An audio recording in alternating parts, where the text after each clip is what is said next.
Tuhan, sebab Engkau yang layak disembah, sebab Engkau yang layak dipuji ya Tuhan. Pada pagi hari ini ya Bapa, kami berdoa buat gempa yang ada di NTT Tuhan. Mari Bapak Ibu kita berdoa, kita keluarkan suara kita berkati NTT dalam nama Yesus. Tuhan, kami nggak tahu apa yang Engkau maksud Tuhan. Tapi yang kami tahu, Engkau adalah Allah yang berdaulat. Amin. Engkau Allah yang sempurna yang mempunyai rencana Tuhan. Kami hanya bisa berbohong Tuhan kepada Engkau Tuhan. Bila belas kasihan Tuhan memberikan damai sejahtera buat saudara-saudara kami yang mengalami gempa. Yang mungkin hari ini Tuhan mereka bergadaian dalam keadaan duka cita. Mereka mengalami kesusahan. Tapi dari tempat ini kami berdoa di dalam nama Yesus. Allah yang mencukupkan segala sesuatunya. Allah yang memberikan damai sejahtera. Allah yang memberikan sukacita Tuhan. Kami berdoa Tuhan di dalam nama Yesus Tuhan. Sebentar kami akan mendengarkan firman Tuhan. Biarlah firman Tuhan yang kami boleh dengar pada pagi hari ini memberikan pengharapan baru buat kami Tuhan. Terima kasih Tuhan, hamba-Mu yang akan menyampaikan firman Tuhan. Pakai hamba-Mu yang sangat sederhana ini Tuhan menjadi berkat buat jemaat-Mu di tempat ini. Di dalam nama Yesus dan semua kita yang percaya katakan amin. Silakan duduk Bapak Ibu semuanya. Selamat pagi semuanya, apa kabar? Ya, selamat kita menikmati ibadah hari ini. Bapak Ibu, perkenalkan nama saya David Handioko dan istri saya bernama Heni Wijaya dan anak saya bernama Marcelia Ayu Wijaya. Saya bersama dengan Pak Kris di tempat ini mengembalakan Gereja MDC Bandar Lampung dan pemimpin kesan. Itu perkenalan singkat saya. Dan hari ini saya akan menyampaikan sebuah firman Tuhan yang berjudul Percayalah kepadanya, yaitu percaya kepada Tuhan. Bapak Ibu, mungkin kita pernah mengalami di suatu momen atau di suatu hari mengalami yang namanya kecewa Bapak Ibu. Kecewa ini banyak penyebabnya. Mungkin kita mengharapkan sesuatu tapi nggak tercapai. Mungkin kita sudah berdoa sama Tuhan tapi doanya justru berbeda. Mungkin kita berdoa Tuhan datangkan pasangan hidup. Tapi hari ini jangankan pasangan hidup. Tanda-tandanya nggak ada. Mungkin kita berdoa meminta pekerjaan kita yang lebih baik. Tapi ternyata bukan lebih baik. Malah menjadi lebih buruk. Atau apapun itu dalam kehidupan kita Bapak Ibu.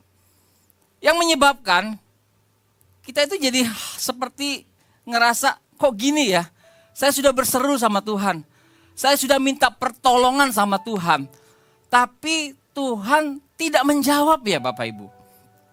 Banyak kali kita merasa kecewa, tapi dalam merasa kecewa ini, kita tetap aja beribadah, kita tetap aja kesan, kita tetap aja menyembah Tuhan.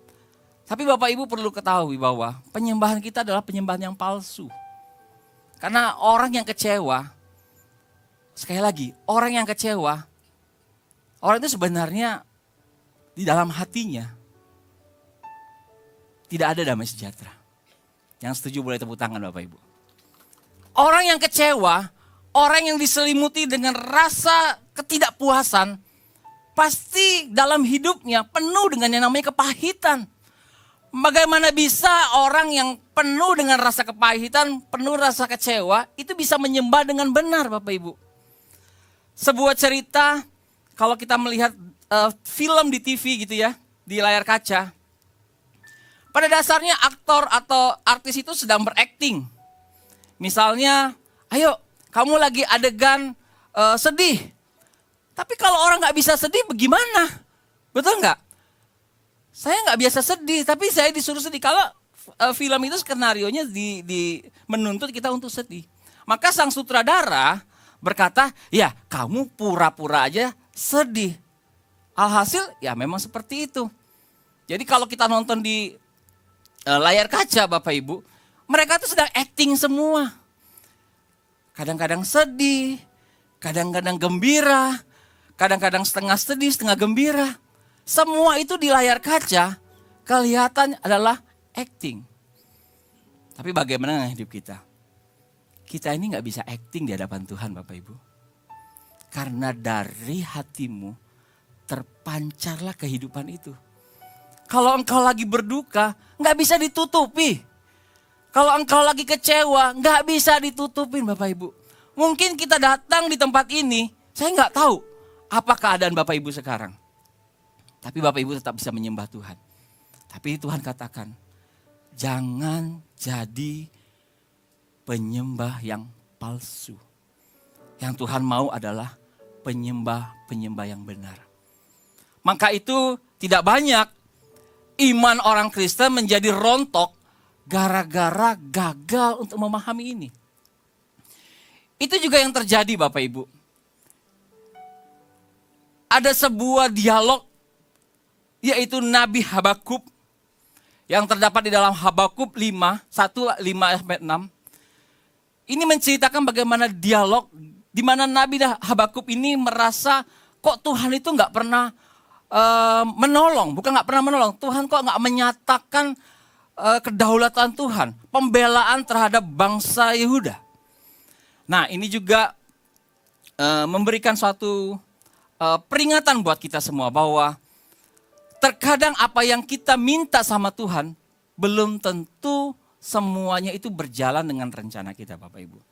Sebagai pembacaan kita yaitu di Habakuk 1:5-6. Nah ini juga kita baru tahu bahwa gereja Kristen Perjanjian Baru itu Bapak Ibu bukan hanya membahas Perjanjian Baru ya. Jadi ini terbantahkan hari ini. Jadi katanya, jadi kalau gereja Perjanjian Baru itu jadi yang dikhotbahkan tuh Perjanjian Baru semua ya? Enggak. Ini kita khotbah tentang Habakuk yang di Perjanjian Lama. Jadi gereja Kristen Perjanjian Baru itu bukan gereja yang membahas tentang Perjanjian Baru aja. Hal ini terbantahkan Bapak Ibu ya. Boleh tepuk tangan semua ya Bapak Ibu. Jadi pertanyaan ini terbantahkan. Saya mulai Bapak Ibu ya. Habakuk 1:5-6 dikatakan, lihatlah di antara bangsa-bangsa dan perhatikanlah. Terheran-heranlah dan tercenganglah. Sebab aku akan melakukan sesuatu pada zamanmu yang jika diceritakan tidak akan pernah kamu percayai. Ayat ke-6 Bapak Ibu. Sebab sesungguhnya aku akan membangkitkan orang Kasdim, bangsa yang ganas dan berangas itu, yang menjelajahi seluruh penjuru bumi untuk menduduki pemukiman yang bukan milik mereka. Nah Bapak Ibu, sebelum kita lanjut untuk membahas ayat 5 dan 6, saya perlu informasikan dulu apa sih latar belakang ayat ini. Kita mundur dulu Bapak Ibu di ayat yang 2 dan 4. Di Habakuk ayat pasal yang pertama, ayat 2-4 dikatakan gini. Ini dialognya Bapak Ibu ya. Bapak Ibu boleh perhatikan dialognya. Habakuk berdialog kepada Tuhan berkata begini. Berapa lama lagi Tuhan aku berteriak, tetapi tidak kau dengar aku berseru kepadamu. Penindasan tetapi tidak kau tolong. Mengapa engkau memperlihatkan kepadaku kejahatan, sehingga aku memandang kelaliman. Ya, aniaya dan kekerasan ada di depan mataku. Perbantahan dan pertikaian terjadi. Itulah sebabnya hukum kehilangan kekuatannya dan tidak pernah muncul keadilan. Sebab orang fasik mengepung orang benar. Itulah sebabnya keadilan muncul secara bengkok. Ini latar belakang ayat ini di mana Habakuk berdialog kepada Tuhan. Dia berseru kepada Tuhan karena bangsanya mengalami ketidakadilan Bapak Ibu. Dibolak-balik sehingga dia minta pertolongan kepada Tuhan. Tapi Tuhan tidak menjawab. Bahkan Tuhan membalikkan keadaannya, bukan menolong, bukan membantu. Justru ia membangkitkan di ayat ke-6 tadi Bapak Ibu perhatikan. Justru Tuhan membangkitkan semangat atau bangsa-bangsa Kasdim yang akan menyerang Yehuda. Dan inilah latar belakangnya. Maka daripada itu Bapak Ibu, seperti yang awal saya sampaikan tadi, bisa jadi ketika masalah ini terjadi sama kita pasti akan merasa yang namanya kecewa Bapak Ibu. Kekecewaan inilah yang sebenarnya merontokkan iman kita. Nah, pada pagi hari ini ada sikap apa yang harus kita bangun supaya kita tetap percaya dalam rutenya Tuhan, dalam jalannya Tuhan, supaya iman kita bukan menjadi iman yang palsu, tapi iman yang benar-benar sesuai dengan kehendak firman Tuhan. Pada pagi hari ini ada hal-hal yang kita harus gunakan hidup kita untuk yang itu ya berserah dengan sudut pandang Allah. Maka saya mau katakan bahwa hal iman apa yang harus kita lakukan, yaitu berserahlah dengan sudut pandang Allah. Karena sudut pandang kita ini sangat terbatas, Bapak Ibu, setuju nggak? Sudut pandang kita ini sangat terbatas.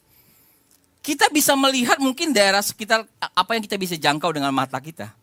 Tapi cara pandang Allah itu sangat berbeda, Bapak Ibu. Sangat-sangat berbeda. Ada yang menarik, Bapak Ibu. Ketika pertandingan sepak bola, sekarang ini dipimpin oleh pelatih yang bernama John Herdman. Ini adalah pelatih Indonesia saat ini, tim nasional kita. Nah, saya melihat ada pertandingan yang menarik ketika waktu pertandingan AFF kemarin, waktu melawan Timur Leste dan Kamboja. Biasanya kalau seorang pelatih ya Bapak Ibu, menemani pemainnya atau mengawasi pertandingan di pinggir jalan, di pinggir lapangan gitu ya. Seorang pelatih pasti ada kekuasaannya bagaimana dia bisa mengatur atau memimpin pertandingan. Seperti gaya-gayanya untuk serang atau bertahan. Betul ya Bapak Ibu ya? Nah, John Herdman dia punya strategi yang berbeda. Dalam pertandingan 30 menit atau 45 menit pertama, dia naik ke tribun Bapak Ibu. Bukan berada di pinggir lapangan di bench tim Indonesia, bukan. Dia naik ke tribun, dia melihat dari atas pertandingan itu. Nah, orang-orang pada mengkritik dia loh. Kenapa kok pelatih ini aneh? Biasanya dia harus ada di pinggir lapangan tapi dia naik ke atas. Dia berkata begini, kalau saya di atas, saya bisa melihat pertandingan itu secara utuh, dia bilang. Karena apa? Di atas posisinya lebih tinggi. Saya bisa melihat dari ujung sana sampai ke ujung sana. Mungkin kalau saya di bawah, penglihatan saya terbatas. Dari sinilah kita bisa belajar bahwa sudut pandang mata kita, mata manusia, itu sangat-sangat terbatas Bapak Ibu. Tapi sudut pandang Allah itu luar biasa tidak terbatas. Makanya kita perlu yang namanya berserah kepada cara pandangnya Allah. Dalam kita menyikapi apa yang kita lakukan terhadap Tuhan, apa yang kita inginkan kepada Tuhan, tidak semerta-merta harus dengan sudut pandang kita. Mungkin kita beranggapan bahwa Tuhan, ini yang terbaik Tuhan buat saya. Tuhan, jalan ini adalah jalan yang paling baik buat saya Tuhan. Kenapa Tuhan tidak menolong saya? Itu pun yang dilakukan Nabi Habakuk ketika dia minta pertolongan kepada Tuhan. Kenapa Tuhan tidak menolong? Makanya tadi dikatakan bahwa kita harus berserah kepada cara pandangnya Allah. Selanjutnya, pola pikir apa yang harus kita lakukan? Yang kedua, yaitu berserah dengan cara kerjanya Allah. Katakan cara kerjanya Allah. Kita maunya, apa yang kita pikirkan itu sesuai dengan caranya kita, betul nggak? Makanya kita itu kadang-kadang berpikir keras untuk melakukan semuanya itu. Kita berpikir keras bagaimana semuanya bisa terjadi. Dalam hal ini Bapak Ibu, saya mengajak kita. Terkadang apa yang kita pikirkan itu belum tentu dengan pikiran Allah. Mari kita telah Bapak Ibu. Di sini dikatakan, Habakuk 1 ayat kelima dikatakan, lihat di antara bangsa-bangsa dan perhatikanlah, terheran-heranlah dan tercenganglah. Perhatikan ini Bapak Ibu. Sebab aku akan melakukan sesuatu pada zamanmu yang jika diceritakan tidak akan kamu percayai. Artinya Tuhan sebenarnya punya cara sendiri. Setuju nggak? Dikatakan sebab aku Tuhan Allah akan melakukan sesuatu pada zamanmu. Jadi Tuhan itu mau melakukan caranya sendiri. Bukan caranya Habakuk. Bukan caranya orang lain. Tuhan punya caranya lain. Tetapi kadang-kadang Bapak Ibu, kita memaksakan dengan caranya kita. Kita memaksakan dengan pola pikirnya kita. Tuhan ini lebih baik kayaknya Tuhan. Kalau pakai caranya Tuhan, itu lama. Harus sabar. Harus ngelewatin proses Bapak Ibu. Tapi dikatakan Tuhan akan melakukan sesuatu dengan dikatakan yang mungkin kita nggak bisa percaya itu. Maka dikatakan di sini kita harus berserah dengan caranya Tuhan Bapak Ibu. Caranya Tuhan kadang-kadang kita nggak mengerti. Seperti Habakuk tadi berkata, nggak ngerti. Kenapa? Katanya Tuhan mau menolong saya. Tapi kapan? Kapan? Makanya dikatakan kita harus punya pola pikir iman yang benar. Iman yang benar itu Bapak Ibu. Iman di mana ketika gunung itu nggak berpindah, kita tetap percaya. Ketika apa yang kita minta sama Tuhan, Tuhan gak kabulkan, kita tetap percaya. Ketika kita memohon kepada Tuhan, tapi permohonan kita belum dijawab sama Tuhan, kita tetap percaya. Itulah iman yang benar. Sekalipun kita gak ngerti, sekalipun kita gak ngerti kenapa ini terjadi. Yang ketiga Bapak Ibu, berserah kepada tujuan Allah. Di ayat selanjutnya dikatakan di ayat 6, sebab sesungguhnya aku akan membangkitkan orang Kasdim, bangsa yang ganas dan berangas itu. Bayangkan, di ayat sebelumnya Tuhan berjanji. Dia katakan bahwa aku akan menggunakan cara aku supaya apa? Supaya kita melihat, bangsa itu melihat sesuatu yang luar biasa. Tetapi di ayat 6 dikatakan, aku akan membangkitkan orang Kasdim. Ini musuhnya dibangkitkan justru. Supaya memporak-porandakan bangsa Yehuda. Dan betul terjadi. Pada saat itu, bangsa Babel, bangsa Kasdim, menyerang Yerusalem, yaitu di Yehuda. Dan runtuhlah bait Allah. Gak ngerti kan caranya Tuhan? Kok bisa? Kok bisa Bapak Ibu? Tuhan bilang, tenang aja dengan caranya saya. Kok caranya saya justru membangkitkan musuh untuk menyerbu bangsa Yehuda. Di luar logika. Di luar logika Bapak Ibu. Tapi kita lihat. Di Habakuk 1 ayat 12. Barulah Habakuk sadar.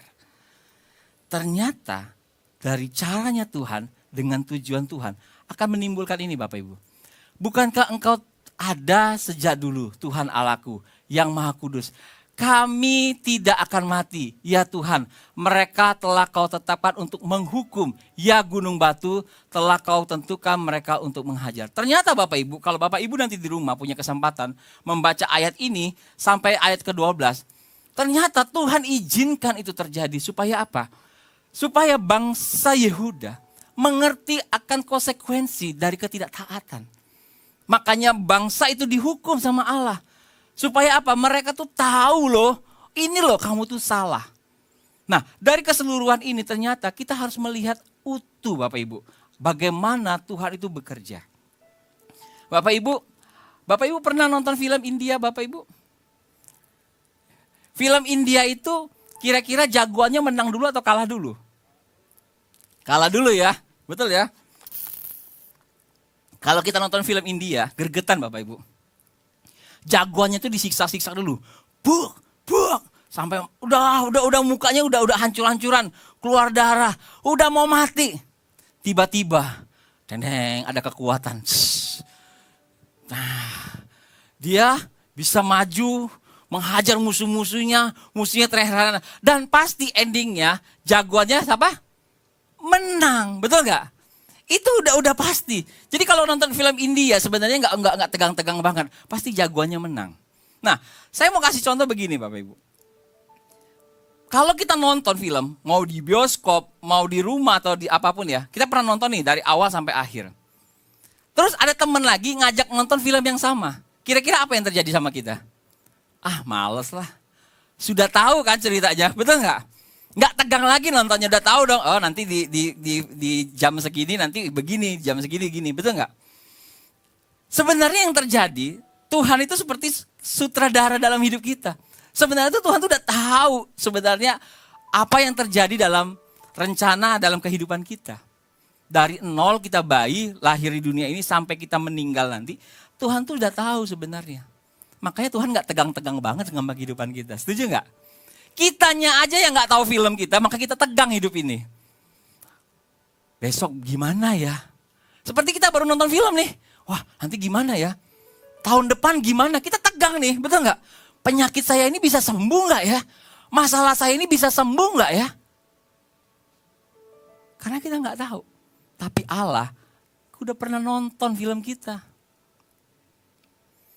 Tuhan gak tegang-tegang banget. Makanya Tuhan santai aja. Tuhan tahu kok. Makanya dikatakan kamu harus berserah kepada cara pandangnya Allah. Harus berserah. Berserah dengan caranya Allah. Dan yang ketiga, berserah dengan tujuannya Allah. Karena ketiga-tiganya ini Tuhan sudah tahu dalam hidup kita. Tuhan sudah tahu.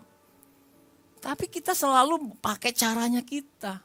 Sehingga gak ketemu dengan tujuannya. Terakhir Bapak Ibu. Saya undang pemain musik, semua maju ke depan. Ketiga poin tadi, saya mau cerita tentang apa yang saya alami. Jujur Bapak Ibu, saya pernah kecewa. Saya pernah kecewa. 2 tahun yang lalu Bapak Ibu. Perlu diketahui, saya mengembalakan di tempat ini sekitar hampir 4 tahun di tahun ini. Berjalan 2 tahun, saya cerita sama istri saya. Saya bilang begini, Mah, saya langsung to the point.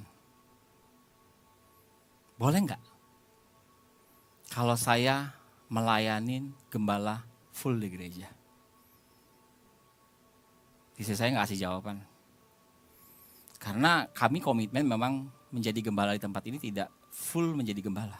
Maksudnya paruh waktu.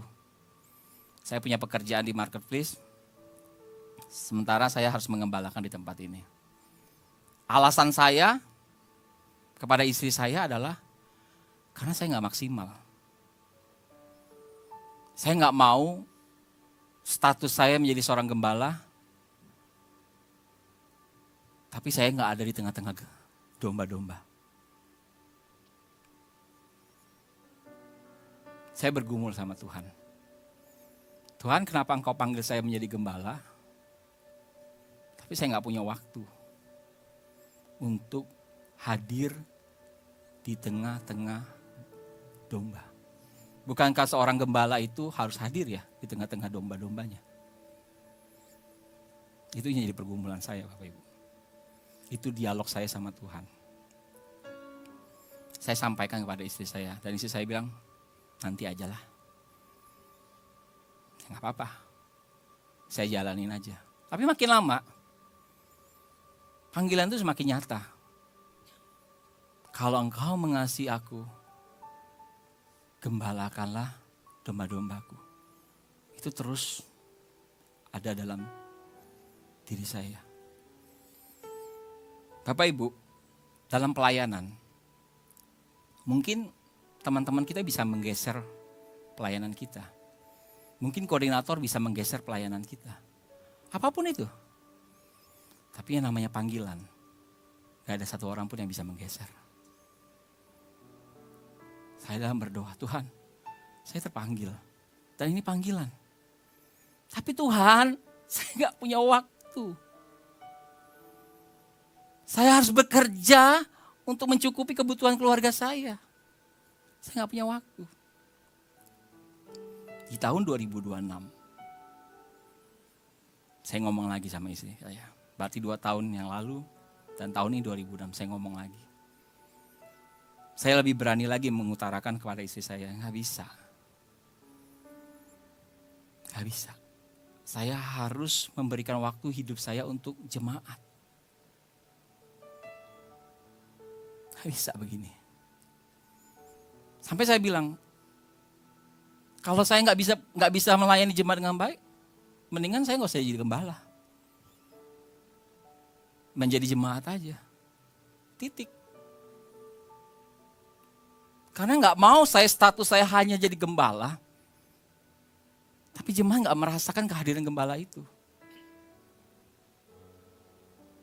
Kemarin kami melakukan yang namanya pembasuhan kaki. Pelajaran HB. Ketika membasuh kaki itu, air mata saya nggak bisa terbendung. Saya katakan setiap orang yang saya layani, saya basuh kakinya.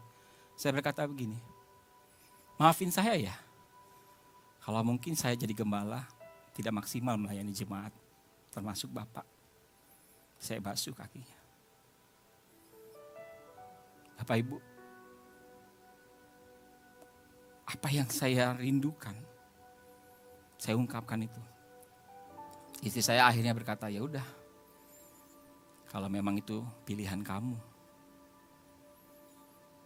Tapi singkat cerita Bapak Ibu, tidak punya kesempatan lagi. Saya nggak punya kesempatan. Kecewa, iya, kecewa. Kecewa, iya. Saya tetap ibadah, saya tetap kesan, tetap menjalankan alfa. Rutinitas gereja saya lakukan. Tapi saya nggak bisa bohongi hati saya. Hati saya palsu. Saya bisa berdiri di situ menyembah Tuhan, tapi hati saya nggak tertuju kepada Tuhan. Karena saya mengeraskan hati saya. Saya mengeraskan hati saya. Berbulan-bulan saya lakukan itu Bapak Ibu. Berbulan-bulan saya lakukan itu. Berdoa di rumah, sulit. Karena apa yang saya pikirkan, seperti rencana saya. Di satu titik, ketika saya mendengar khotbah di tempat ini, nggak tahu air mata saya turun. Saya dengarkan khotbah itu, tapi yang terbesar saya dengarkan adalah suara Tuhan. Jangan keraskan hatimu. Jangan keraskan hatimu. Semakin kau mengeraskan hatimu, semakin kau jauh daripada Tuhan. Di situ saya merasa, Tuhan, aku nyerah. Biarlah cara Tuhan yang memproses hidupku. Mungkin ini padang gurun saya Bapak Ibu. Saya berkata kepada Tuhan, biarlah Tuhan cara pandang Allah yang memberikan arah buat saya. Biarlah caranya Tuhan membentuk saya untuk saya bisa maksimal melayani jemaat. Biarlah akhirnya nanti tujuan Allah yang berlaku dalam hidupku. Kalau saya mengeraskan hati saya, mungkin hari ini saya nggak mau berdiri di sini lagi. Saya nggak mau berdiri di sini lagi. Tapi saya mau hancurkan kekerasan hati saya. Saya mau berkata, Tuhan, bentuklah aku Tuhan. Mungkin apa yang saya pikirkan salah ya Tuhan. Aku nggak tahu cara Tuhan seperti apa ke depannya. Hari ini saya nggak tahu. Tapi saya mau lakukan begini Bapak Ibu. Hidup cuma satu kali. Bukan 2 kali, bukan 3 kali. Saya mau berkatakan, saya mau finishing well. Saya mau melakukan sampai Tuhan percayakan pengembalaan ini. Saya mau lakukan yang terbaik. Menurut versi saya. Saya manusia yang terbatas Bapak Ibu. Tapi saya mau lakukan yang terbaik buat jemaat. Sebisa saya bisa lakukan. Intinya Bapak Ibu, dari apa yang saya sharingkan hari ini. Mungkin hari-hari ini Bapak Ibu mengalami hal yang sama seperti saya. Kecewa sama diri sendiri, kecewa sama Tuhan, kecewa sama sesama. Jangan keraskan hatimu. Berserahlah dengan cara pandangnya Tuhan. Berserahlah dengan caranya Tuhan. Berserahlah dengan tujuannya Tuhan. Maka itu Bapak Ibu, carilah Tuhan. Kalau engkau semakin jauh daripada Tuhan, maka hidupmu akan semakin hancur. Iblis hari ini sedang menarik engkau. Dia akan terus berbisik kepada engkau. Tuh kan kecewa kan kamu di gereja kan? Sudah, sini. Kecewa kan kamu dengan komunitas kamu? Udah, gak perlu doa lagi. Kerja keras saja pasti diberkati kok. Udah. Tapi saya mau katakan hari ini, Roh Kudus yang ada dalam diri kita itu lebih besar, amin. Jangan keraskan hatimu untuk Roh Kudus berbicara. Izinkan dia untuk terus membawa engkau semakin dekat dengan Tuhan.